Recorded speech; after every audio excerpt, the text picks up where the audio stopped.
Dear students, welcome back to my class, and today I am going to start one new chapter, that is chapter 14, and the name is natural resources. Okay, so this will be my first session on chapter natural resources.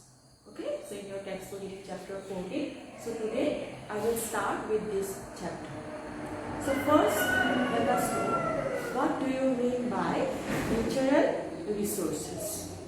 Okay, so what are natural resources? I think already you all have some idea regarding natural resources. So what are natural resources? Okay, so natural resources means these are the resources or the things which we get from nature. Okay, so all the things which we get from nature, or we can say the things which we get from our environment, we can call it as what? We can call it as natural resources. Okay, so these are the things which we can get from our nature, and these are present in our environment. Okay, what are the things which are present in our environment or we get from nature, like air, water, wood? Okay, so these are the things we can call it as what? Natural resources. Now here, and we know that the ultimate source of energy, that is the sun, is also a part of our nature. Okay, now let us see what are the resources on earth. Okay, so as already I have said that nature resources, these are the things which we get from our environment, which we get from our nature. So now let us see what are the resources on earth. What are the resources on earth? Now the main resources on earth, mainly we can say that these are one main resource on earth. Natural resource on earth, that is land. Okay, then we can say water. Okay, then we can say air. Okay, so these are the main resources on earth. Now when we say land, that is what? Lithosphere. Okay, when we say land, that is lithosphere, and it will mainly comprise of what? The earth crust.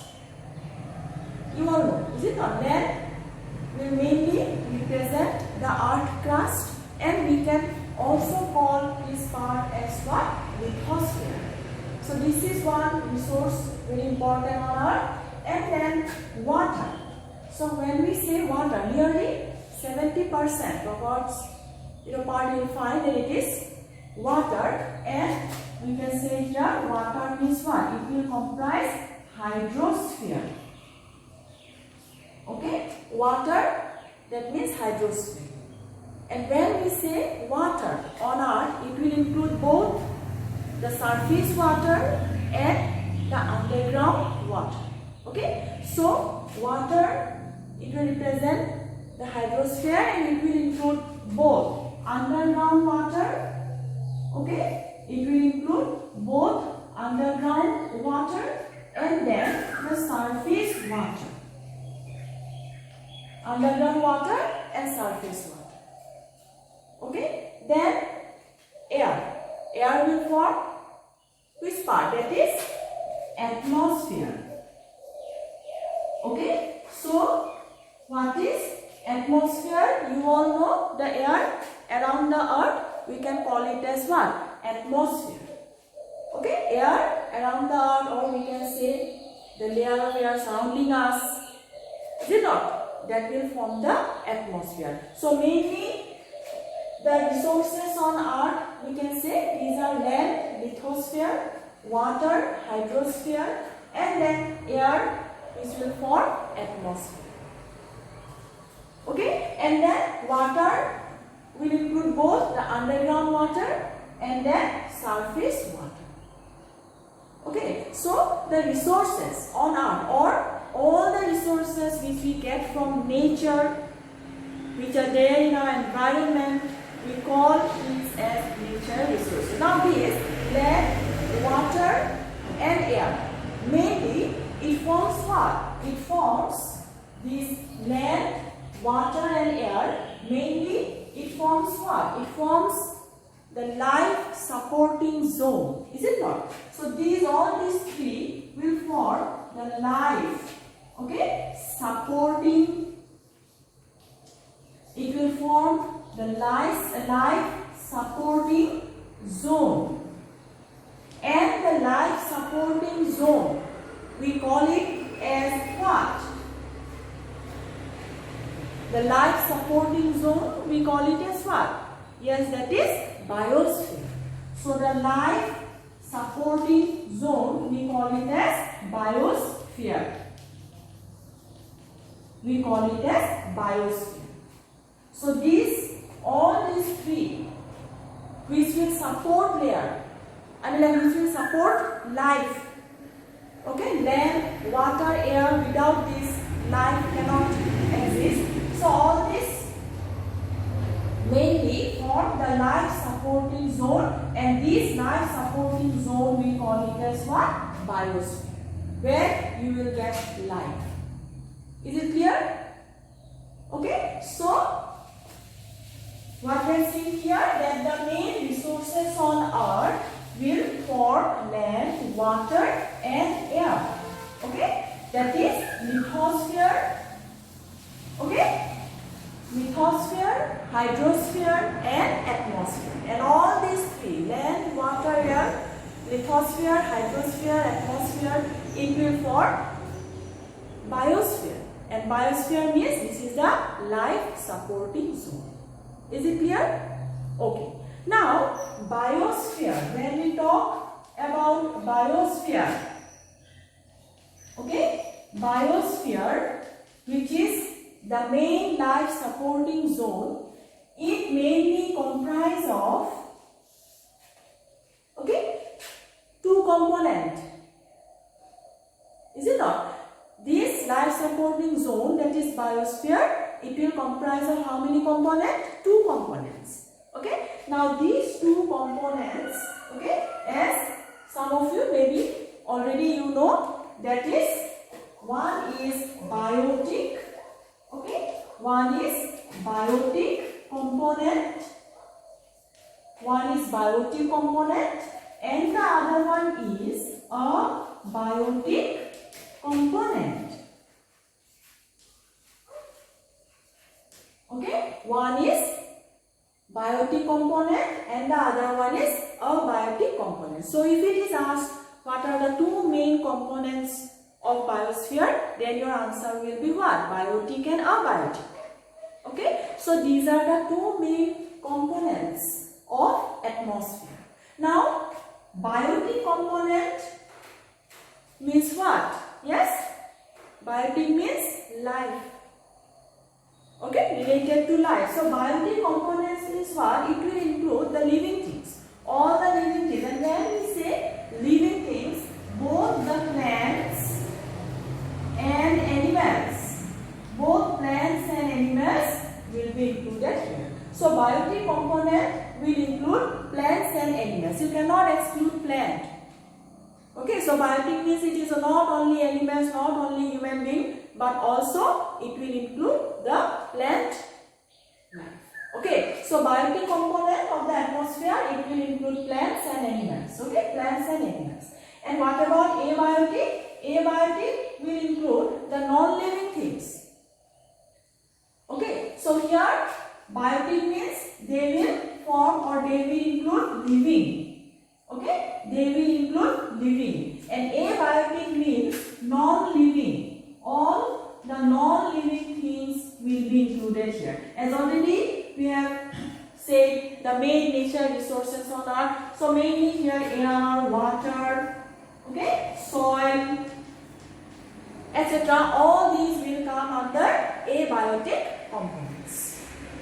Okay, so these are the two main components of a biosphere. Biotic, abiotic. Then biotic component will include all the living things, that is plants and animals, and abiotic component will include the non-living things, that is air, water and soil. Okay, so these are the main components, okay, of biosphere. Okay, now out of this, as we have written earlier, the nature resources on earth, we have seen one important resource, that is air. So as I have written here, the resources on earth, three: water, air and land. So first let us talk about air, one important natural resource. Let us talk something about, okay, so before going to air, one thing I will start here. See, when we are talking about natural resources, again these natural resources,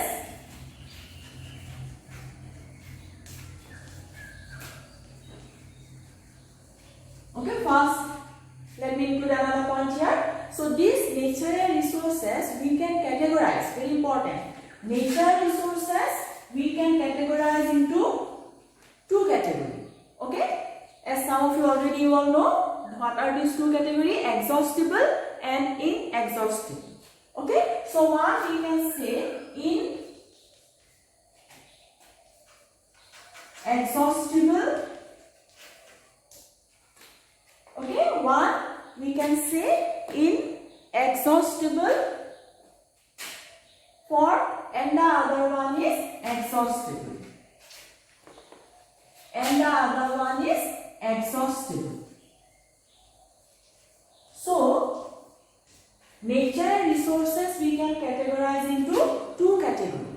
What are these? Exhaustible and inexhaustible natural resources. Now, what is the difference between these two? Inexhaustible resources means they are available in abundance. Okay, they are available in abundance. And even if we use it continuously, it will not disappear.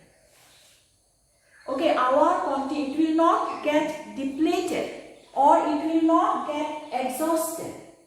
Okay, so inexhaustible means these are the resources which will not get exhausted by our continuous use. Okay, like water, okay, then forest. Okay, so forest, wood, or then water, underground water mainly you will find. So inexhaustible means these are the resources which will not get exhausted, like, okay, we can write here forest, then underground, okay, underground water. So these are the resources which will not get exhausted even if we use it continuously. Okay, it will not completely disappear from earth. So these are inexhaustible form of energy. Inexhaustible resources. Now see, exhaustible resources. Exhaustible resources means that these are present in limited amount. So here you remember that exhaustible means they are present in abundance. Okay, they are present in abundance. But exhaustible resources, okay, exhaustible resources means that these are present in limited amount. Okay, these are present in limited, okay, in limited amount. Okay, so here exhaustible, they are present in limited. They are present in limited amount. So if we use it continuously, okay, our indiscriminate and continuous use will exhaust these resources. Okay, it will get depleted. So if we use it continuously, continuously, our indiscriminate use, continuous use will deplete it. It will get depleted. But here, inexhaustible, it will not get depleted. Okay, so exhaustible form of energy, you will find that it will get depleted by our continuous indiscriminate use. And exhaustible energy, exhaustible resources, we can say here what? Okay, fossil fuels, okay, petrol, all this will come under this exhaustible resources. Now see, this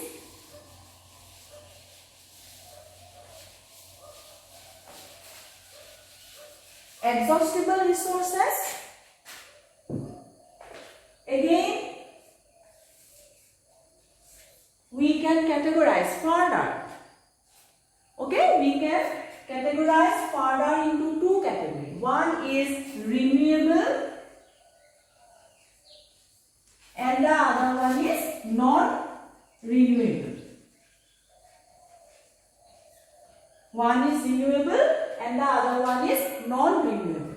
So this difference also you know that renewable means what? Renewable means what? These are the resources which we can get back. By what? By recycling.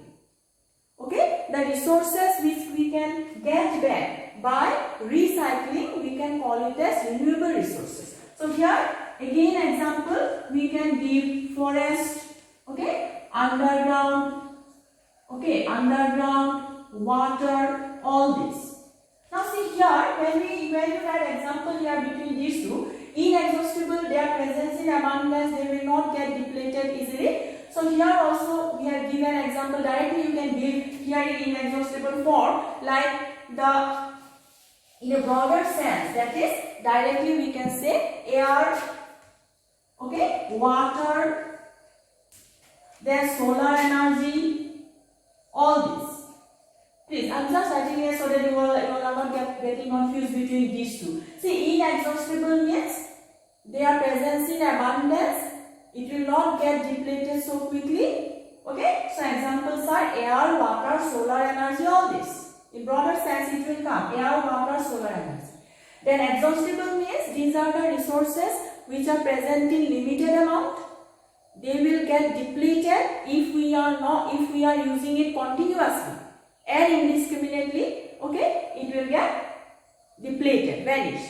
And these exhaustible form of resources, okay, we can categorize again into two categories. One is renewable and the other one is non-renewable. Okay, and renewable means these are the resources which you can get back. By how you can get back? By recycling.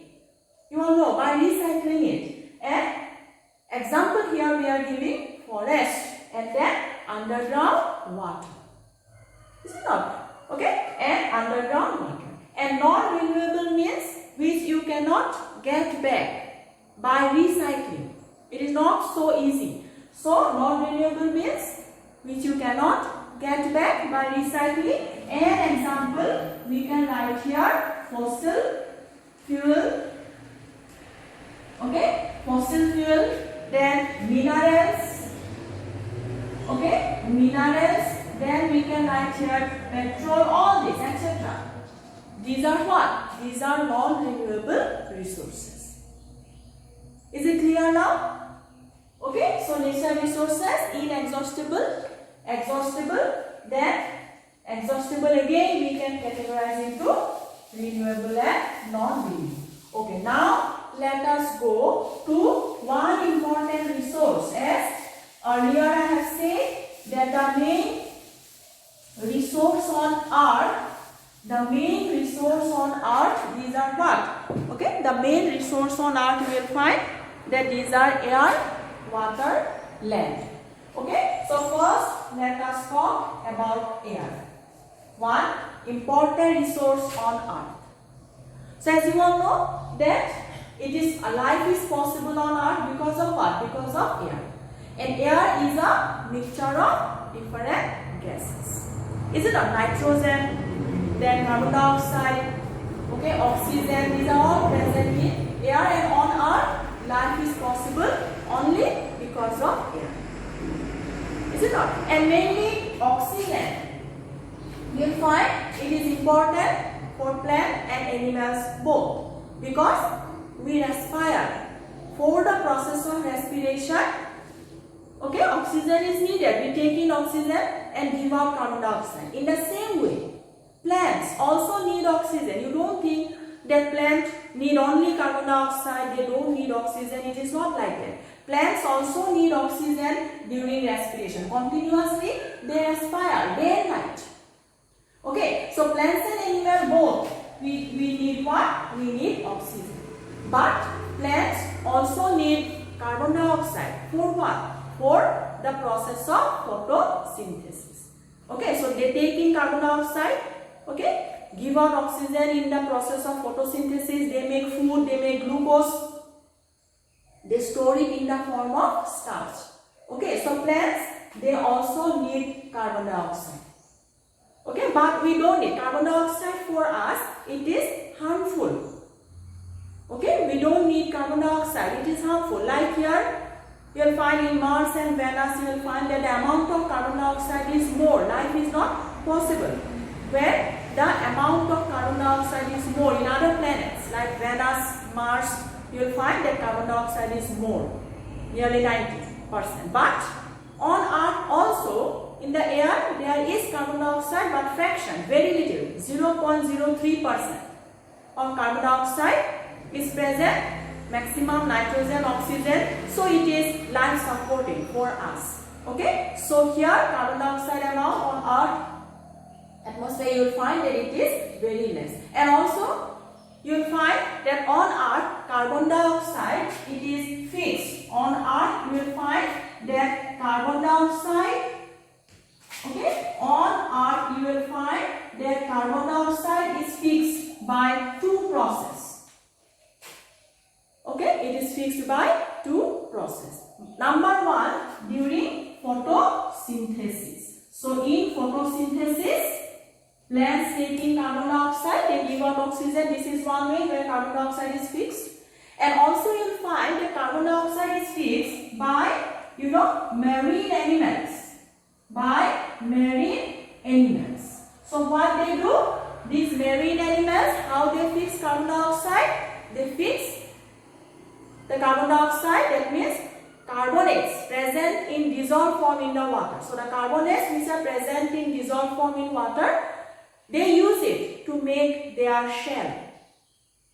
Okay, to make their outer shell. So some marine animals, they also fix carbon dioxide mainly for forming their shell. And another important, the most important process by which carbon dioxide is fixed, that is photosynthesis. So air plays important role in our life. We need it for living, for respiration. Okay. So although oxygen we need more, okay, carbon dioxide we exhale out, we take in oxygen, but our air also contains very less amount of carbon dioxide, and we are lucky that this carbon dioxide is, we are lucky that this carbon dioxide on Earth, it is fixed by these two processes. Okay.